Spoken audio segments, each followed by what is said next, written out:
انہوں نے کہا اچھا ٹھیک ہے، پہلے مجھے میں تم سے کچھ سوال کرنا تھا، اس کا جواب کہ اگر میں اس پہ دستخط کر دیتا ہوں اور یہ نوٹوں سے بڑا بریف کیس لے لیتا ہوں اور اگر میری موت آ گئی تو پھر؟ میں نے کہا ظاہر ہے پھر رشوت دینے والا لینے والا جہنمی ہے، جہنم میں جاؤ گے، وہ خود کہہ رہے ہیں۔ اور کہا اگر میں یہ نہیں لیتا، کہتا اٹھاؤ بھی اپنا بیگ، نہیں میں کرتا دستخط، پھر تم کیا کرو گے؟ 6 گولی مارو گے نا مجھے میرے سینے میں، میں مر جاؤں گا، یہی ہوگا نا، تو پھر میں کدھر جاؤں گا؟ تو پھر ظاہر ہے میں شہادت کی مولا جنت میں جاؤں گی۔ تو اٹھاؤ پھر یہ بیگ اٹھاؤ، یہ پکڑو اپنی فائل اور اتارو میرے سینے میں گولی۔ کہتے انہوں نے صندوق بند کیا، فائل اٹھائی بات، وہ تو اندر کا یقین۔ اللہ کے نبی فرما رہے ہیں کہ مسلمان مومن جھوٹ نہیں بولے گا، مومن کسی کو دھوکہ نہیں دے سکتا، سارے عمل اس سے ہو سکتے ہیں۔ اور آج ہماری ماحول کے اندر کیا بات ہے، بھاجی جھوٹ بغیر کام بھی نہیں چلتا، جھوٹ نہ بولو تو کام بھی نہیں چلتے، سارا معاملہ الٹ کر دیا۔ اللہ کے نبی کہ غیروں کو بھی اس بات کا یقین تھا کہ اس زبان مبارک سے جو بات نکلتی ہے وہ پوری ہوتی ہے، جو اس زبان مبارک سے بات نکلتی ہے وہ پوری ہوتی ہے، غیروں کو بھی یقین تھا اس بات کا۔ وہ کافر جس نے گھوڑا پالا تھا، نام پکڑ گیا اس کا، کہا میں اس کو کھلاتا ہوں پلاتا ہوں اور نعوذ باللہ اس پہ بیٹھ کے آپ کو نعوذ باللہ میں قتل کروں گا۔ تو حضور اکرم صلی اللہ علیہ وسلم نے فرمایا تھا تو فکر نہ کر، میرے ہاتھ سے تو مرے گا، تو میرے ہاتھ سے ہی مرے گا۔ عہد کے میدان میں وہ ڈھونڈتا پھرتا تھا آپ علیہ السلام کہ اگر آج میرے ہاتھ سے بچ گئے تو پھر میری خیر نہیں ہے۔ تو اتنے میں حضور کھڑے ہیں، صحابہ بھی ساتھ ہیں، وہ آیا گھوڑے پہ، تو صحابہ کے اندر اس کو نمٹا دے، میں اس کو آنے دوں۔ تو اللہ کے نبی نے ایک پرچہ مارا، جب وہ قریب آیا تو اس کے یہاں خراج لگی اور لڑکتا ہوا گھوڑے سے گرا اور لڑکتا اور چیختا ہوا اس کی آواز بیل کی سی ہو گئی، اپنے لشکر میں چلا گیا۔ ابو سفیان جو اس وقت سردار تھا، اس نے جب دیکھا یار اتنی سی خراش ہے، کوئی شرم کرو، اتنے بڑی آدمی ہوگی، اس نے کہا تمہیں پتہ ہے یہ کس کی مار ہے؟ یہ محمد صلی اللہ علیہ وسلم کی مار ہے، اس خراش کو نہ دیکھو، یہ تو جتنی مجھے تکلیف اس وقت ہو رہی ہے سارے حجاز والوں پہ تقسیم کر دی، سب مر جائے۔ وہ کافر یہ کہہ رہا ہے کہ مجھے حضور نے کہا تھا کہ تم میرے ہاتھوں سے مرے گی، مجھے اسی طرح یقین ہو گیا تھا کہ ان کے ہاتھوں سے میں قتل ہوں۔ خدا کی قسم اس کہنے کے بعد اگر حضور مجھ پہ تھوک بھی دیتے تو میں مر جاتا، یہ تو پرچہ مارا ہے انہوں نے، یہ تو کافر کا بھی یقین تھا۔ آج مسلمان کو کیا ہو گیا؟ آج مسلمان ہی رکاوٹ ہے غیر مسلم کے اسلام میں آنے کے لیے۔ بقول بزرگوں کے رائے کے بزرگ فرما رہے تھے اگر کوئی کافر یہ مطالبہ کرے بتاؤ کوئی ہمیں ملک دکھاؤ، کوئی بستی دکھاؤ، کوئی شہر دکھاؤ جس دین کی تم دعوت دے رہے ہو، وہ دین کہاں ہے دکھاؤ۔ ہمارے پاس کوئی ہے پوری دنیا، پورے دنیا کے اندر کوئی ایسا ملک، کوئی ایسا خطہ، کوئی ایسی بستی، کوئی ایسا شہر جہاں پہ ہم کہیں 100% دین آگے دیکھ لو؟ تبلیغ میں اس کی محنت ہو رہی ہے تو اس میں سب سے پہلے اپنی زندگیوں کو بدلنا کہ ہم اللہ کی اطاعت اور فرما برداری میں آئے، ہماری زندگی میں سنت آئے۔ مولانا یوسف الیاس صاحب رحمۃ اللہ علیہ خادم نے وضو کرواتے ہوئے پانی اوپر سے بہا دیا، حضرت نے فرمایا تو نے تو کفر ہی کروا دیا۔ حضرت یہ کہ ایسی کون سی بات ہوگی، میں سنت کے علاوہ پانی کو یوں بہانا سنت، اس نے اوپر سے بہا دیا کہ سنت کے علاوہ جو کچھ بھی ہے وہ کفر ہی تو ہے، یا سنت ہے یا کفر ہے، یا تم سنت پہ ہو یا کفر پہ، جتنے غیروں کے طریقے وہ کفر ہے، یا سنت ہے یا کفر ہے۔ تو سنت کی عظمت اور قدر جب میرے آپ کے دل میں ہوگی تو اللہ کے فضل سے مسلمان کیا اور غیر مسلم کیا سب کھینچے ہوئے آئیں گے۔ سنت زندگی میں، دینی زندگی میں اللہ نے کشش رکھی ہوئی ہے، آپ علیہ السلام کے طریقوں میں کشش ہے، دنیا اور آخرت کی کامیابی ہے اس کے اندر۔ دین اللہ کی پسندیدہ زندگی کا نام ہے، جو زندگی اللہ کو پسند تھی اللہ نے اس کو اپنے نبی کے ذریعے امت کو سکھلایا، اللہ کے نبی نے خود بھی عمل کر کے دکھلایا اور صحابہ کو بھی اس رخ پہ ڈالا۔ اسی لیے کہتے ہیں صحابہ تو چلتا پھرتا قرآن تھے، وہ یہ نہیں کہتے تھے وہ لمبی چوڑی میری طرح تقریریں نہیں کرتے تھے، کبھی ہمارے جیسے ہو ہمارے جیسے ہو، جہاں جاتے تھے ان کو دیکھ کے لوگ ان کی زندگیاں بدلتی تھی۔ اس لیے اللہ کی ذات پہ اعتماد کرتے ہوئے اللہ کے حکموں کو، اللہ پہ اعتماد، آج ہمارا سب پہ اعتماد ہے، محلے کا کوئی چودھری، کوئی سیکٹری، کوئی بڑا آفیسر، کوئی ایم پی، میں نے کہا نا کو فکر نہ کر یار، ہم بے فکر ہو جائیں، کوئی اللہ کہہ رہے ہیں تو اللہ کی ذات پہ میرا آپ کیا اعتماد؟ تم میری مانو میں تمہارے سارے کام بنا دوں گا، ہے جی؟ یہ زمین اللہ کی، آسمان اللہ کا، اللہ کی نافرمانی کر کے ہم جا کہاں سکتے ہیں؟ کسی علاقے کا کوئی بدماش کو بڑا آدمی ایسا ہو، اس کے ساتھ اللہ ٹکر رہے تو رہ سکتے سکون سے؟ کیوں نہیں؟ تو جو ساری کائنات کا مالک اور خالق ہے، اس کا حکم توڑ کے اس سے ٹکر لے کے ہم کر کیا سکتے ہیں؟ کچھ کر سکتے ہیں؟ جی پریشان ہے جی، بڑی پریشانی ہے جی، گھر میں بڑے مسئلے ہیں جی، بھائی اللہ کے حکموں پہ آؤ، نبی والی زندگی کو اختیار کرو، اللہ راحتیں، سکون، برکتیں، ساری مشکلوں کو حل کر دے، اللہ کا وعدہ ہے۔ اب اس زندگی کو خود بھی یہ بنانا اور سارے عالم میں یہ زندگی پھیلے، دینی زندگی، اس زندگی کو اللہ نے پسند کیا ہے۔ جو خاوند بیوی سے چاہتا ہے، اللہ نے بیوی کو وہ حکم دے دیے، بیوی کا وہ دین بنا دیا۔ جو بیوی خاوند سے چاہتی ہے، دین اتنا آسان ہے، جو بیوی خاوند سے چاہتی ہے اللہ نے خاوند کو وہ احکامات دیے، جو اولاد اپنے ماں باپ سے چاہتی ہے اللہ نے ماں باپ کو وہ حکم دیے، جو ماں باپ اولاد سے چاہتے ہیں اللہ اولاد نے وہ حکم دیے، اولاد کو وہ حکم دیے، جو امیر غربا سے چاہتے ہیں اللہ نے غربا کو وہ حکم دیے کہ ان کی مال کی طرف نگاہ بھی نہ کرو، اور جو غریب امیروں سے چاہتے ہیں اللہ نے امیروں کو وہ حکم دیا ابھی اپنے مال کی زکات نکالو، ان کا حق کیا غریبوں کا؟ دین تو آسان ہے، دوسروں کے حقوق ادا کرو، ہے جی؟ آج سارا مسئلہ ہی ہے، ہر بندہ کہتا ہے میرا حق دو، میرا حق دو، دینے والا کوئی نہیں، لینے والے سب ہیں۔ اور ابراہیم صاحب دعوت پر قسم فرما رہے تھے اللہ نے دنیا کو حقوق ادا کرنے کی جگہ بنایا ہے، اس میں اللہ کے حقوق بھی ہیں، نبی کے حقوق بھی ہیں اور بندوں کے حقوق بھی ہیں۔ اللہ کا کیا حق ہے؟ اللہ کی اطاعت کرو، اللہ سے ڈرو، اللہ کی فرما برداری کرو، اللہ کی عبادت میں آؤ، یہ اللہ کا حق ہے۔ اور نبی کا کیا حق ہے؟ نبی کی زندگی اپناؤ، نبی والی زندگی اپناؤ، یہ نبی کا حق ہے، نبی تمہیں زندگی دیکھیں گے۔ اور بندوں کا حق کیا ہے؟ کہ بندوں کے ساتھ انصاف سے رہو، عدل سے رہو، یہ بندوں کے حقوق ہیں۔ اور اس سے آگے جو معاشرہ بنے گا وہ تو بنے گا احسان کرنے سے، کہ احسان کرو، پورا دینا یہ انصاف ہے، جھکتا دینا یہ احسان ہے، احسان سے معاشرہ بنے گا۔ اور صحابہ کا معاشرہ اللہ کے نبی کی صحبت سے، اور اللہ کے نبی نے تربیت ایسی فرمائی تھی کہ وہ احسان سے بنا، کہ اپنی ضرورت ہے اس کو قربان کر رہے ہیں، دوسرے کی ضرورت کو پورا کر، خود پیاسے ہے، اپنا بھائی پیاسا ہے، خود پیاسا ہے، مر رہا ہے، پہلے اس کو پلا دو، پہلے اس کو پلا دو، تینوں مر گئے، شہید ہو گئے، لیکن دوسرے کو ترجیح دی۔ ایک سری بکرے کی چکر لگا کے آئی، ایک کسی صحابی کے 7 گھروں میں چکر لگا کے واپس اسی گھر میں آ گئی، یہ احسان تھا۔ تو دینی زندگی کو اپنانا، اس میں میری آپ کی کامیابی ہے، اس سے دنیا بھی بنے گی، آخرت بھی بنے گی، اللہ سارے مسائل کو حل کر دے گا۔ ورنہ اللہ پاک اپنے بندوں کو آزماتے ہیں حالات پیش کر، اور بقول ہمارے بزرگوں کے امتحان، اسکول کے بچوں کا امتحان کیوں لیا جاتا ہے؟ دوسری کلاس والا تیسری میں چلا جائے، اور تیسری والا چوتھی میں چلا جائے، اور چوتھی والا پانچویں میں، پانچویں والا چھٹی میں۔ تو اسکول والے امتحان اس لیے تھوڑی دیتے ہیں کہ پانچویں والے کو چوتھی میں کرنا اور چوتھی والے کو پیچھے کرنا تیسری، اس لیے تھوڑی امتحان ہوتے ہیں۔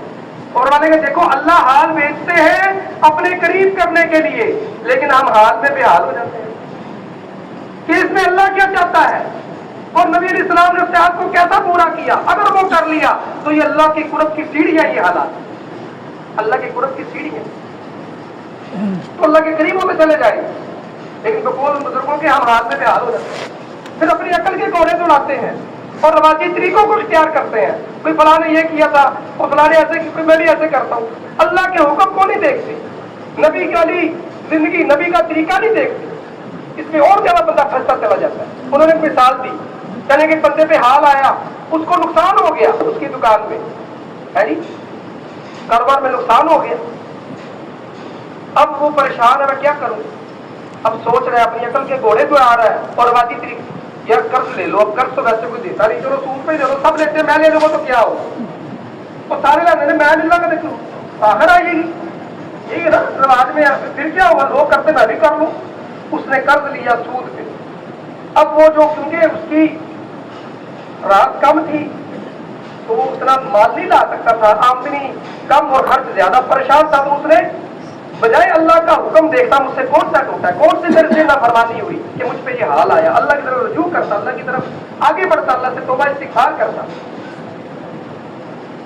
نبی علیہ السلام نے کیا فرمایا, اپنے بیماروں کا علاج صدقے سے کرو, اپنے مالوں کی حفاظت. یہ اللہ کے نبی نے نسخے بتلائے ہیں ہمیں, اور ہمیں اپنے بیماروں کا علاج صدقے سے علاج یقینی ہے, دوائیوں سے یقینی نہیں ہے. اللہ چاہے شفا دے دے. ایک ہی ڈاکٹر سے ایک ہی مرض میں مبتلا آدمی, کچھ مر رہے ہیں, کچھ صحت یاب ہو رہے ہیں, لیکن کچھ کی بیماری اور بڑھ رہی ہے, اور ڈاکٹروں نے بھی لکھ کے لگایا ہوتا ہے کہ شفا دینے والا کون ہے, وہ بھی لکھ کے لگاتے ہیں. کہتے ہیں جی ایک دوا ایک جگہ نا ڈاکٹر کے پاس ایک مریض گیا,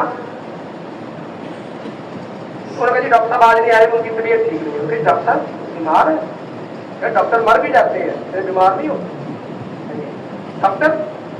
تو اللہ کے نبی نے کیا کہا, صدقے کا علاج, بیماروں کا علاج کس سے کرو, صدقے. اب میں اس میں کتنا ہوں.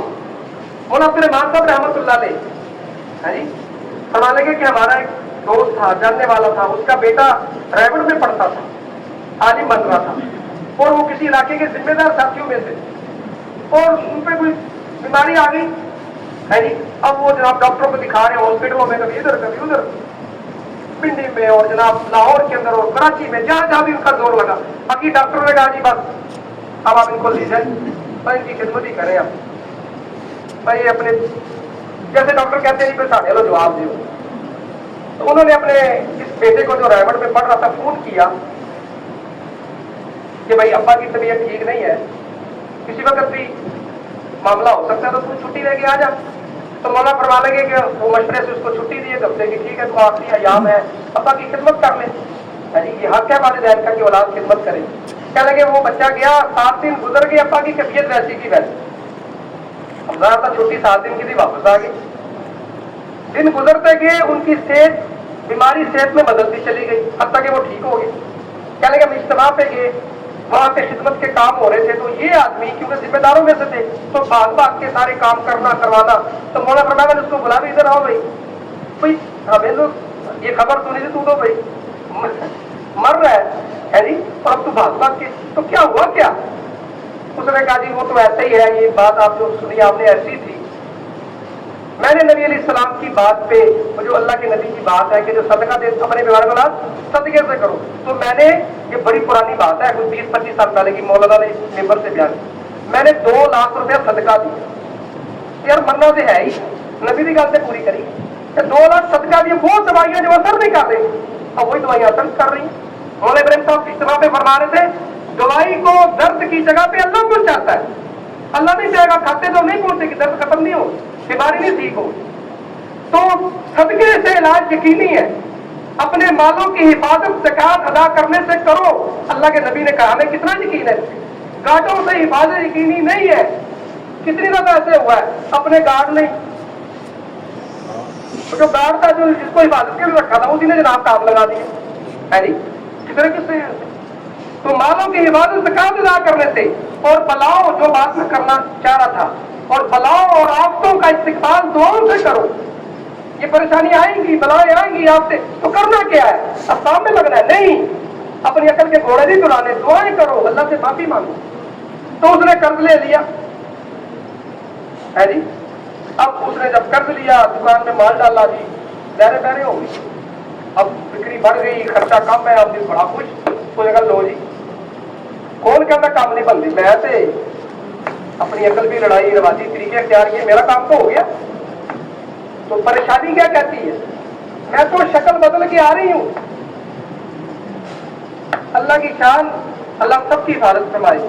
اس پہ مقدمہ ہو گیا, کسی وجہ سے کوئی ایسا معاملہ ہوگا کہ مقدمہ چل پڑا. اب ایک پریشانی ختم, دوسری شروع. اب پھر یہ سوچ رہا بھی کیا کرے, اس سے مشورہ کر, اس سے مشورہ کر, اس سے مشورہ کر. کوئی فلاں وکیل جو بڑا, وہ تو جو کیس لیتا ہے نا, وہ تو آتا ہی نہیں ہے جی. اب جناب تھوڑے پیسے زیادہ, وہ سارا مشورہ کر کے پھر وکیل کر لیا.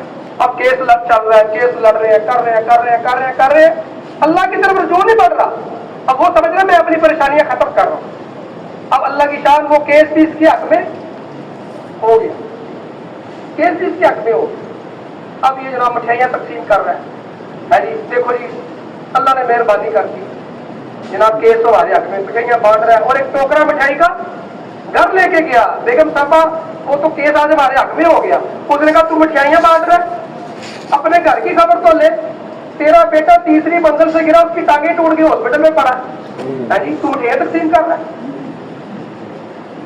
میں پریشانی تو شکل بدل بدل کے آئے گی اور یہ تو چھوٹی چھوٹی پریشانی ہے اگر اس نے یہ رجوع نہ کیا اس نے پھر بہت بولنا کہ ایک دم پریشانی آتی کدھر بدلی ماتی باجری آپ سمجھ جانی کریے گی ایک مسئلہ مدعا دوجا شروع دوجا مدعا تیجا شروع پریشانی نہیں جاتی ہے ایسے پریشانی اس کو جکڑتی ہیں اور یہ تو چھوٹی چھوٹی پریشانیاں ہیں جو موت میں پریشانی آنے والی ہیں موت کی سختی اور قبر کی سختی اور پل صراط کی سختی اور حشر کے میدان کی سختی اور اللہ کے سامنے کھڑا ہونا اللہ کے سامنے آسان ہے کوئی پولیس والا کو بڑا افسر اس کے سامنے بندہ جج کے سامنے بندہ کھڑے ہوئے کامتا ہے تو اللہ کے سامنے کھڑا ہو گئی تھا کہ کتنے معاملات آنے والے ہیں جی اب یہ خود بھی اس پہ آنا اور اس زندگی کو پوری دنیا میں پھیلانا